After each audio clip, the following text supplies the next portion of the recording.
അപ്പോഴേ നമ്മൾ ആ ബന്ദിപ്പൂർ ഫോറസ്റ്റ് യാത്രയല്ലേ അത് നമ്മൾ വീണ്ടും തുടരുക കേട്ടോ. എന്നാലും നമ്മളിതാ മുതുമലൈ ഫോറസ്റ്റ് ഏരിയയിൽ എത്തിയിട്ടുണ്ട്. ഇവിടുന്ന് കർണാടക ബോർഡറിൽ എത്തുമ്പോഴാണ് നമ്മൾ ബന്ദിപ്പൂരിലെ ഫോറസ്റ്റ് ഏരിയക്ക് കിടക്കുക. രണ്ടും ഏകദേശം ഒന്ന് തന്നെ, ഒരു ബോർഡർ എന്ന കണക്കിനാണ് രണ്ട് പേര് വന്നിരിക്കണേ. അപ്പോൾ എന്തായാലും നമ്മൾ കൂടെയുള്ള തസ്ലിക്ക് കാട്ടിൽ നിന്ന് ആനനെ കാണും വേണം എന്നാൽ അവൾക്ക് പേടിയാണ് എന്നുള്ളൊരു ഘട്ടത്തിലാട്ടോ ഉണ്ടായിരുന്ന ആൾ. എന്തായാലും അവൾ ഫസ്റ്റ് തന്നെ ആനനെയാണ് നമ്മൾ കയറിയപ്പോൾ കണ്ടത്. അപ്പോൾ നമുക്ക് അത്ര വലിയ എക്സൈറ്റ്മെൻറ്റ് ഉണ്ടായിരുന്നില്ല, നമ്മളിതിനു മുമ്പ് ഈ റൂട്ടിൽ യാത്ര ചെയ്തിരുന്നുണ്ട് കേട്ടോ. പിന്നെ നമ്മൾ കണ്ടത് മാൻകൂട്ടത്തിനെയാണ്. ഈ ഒരു മാൻകുട്ടികളെ നമുക്ക് ഈ ഒരു യാത്രയിലൂടെ നീളം കണ്ട് കണ്ട് കണ്ട് കണ്ട് പിന്നെ നമുക്ക് മതിയാവുന്ന രീതിയിലാണ് ഇട്ടുള്ളത്. അത് യാത്ര ചെയ്തവർക്ക് അറിയായിരിക്കും.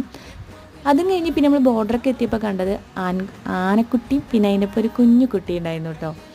അപ്പോൾ ഇതിന് നമ്മളെക്കാളും എക്സൈറ്റ്മെൻ്റ് ആയിരുന്നു ഇയാനും സിതുമോളൊക്കെ. കുട്ടികൾക്കല്ലേ ഒന്നും കൂടി ഇങ്ങനെ കാട്ടുന്ന മൃഗങ്ങളെ കാണുമ്പോൾ എക്സൈറ്റ്മെൻറ്റ് ഉണ്ടാവുക. പിന്നെ ഗുണ്ടൽപേട്ടിൽ എത്തിയപ്പോൾ ഈ ഒരു കാഴ്ച ഉണ്ടായിരുന്നു. ഇനി നമ്മൾ മസനഗുഡിയാണ് കേട്ടോ.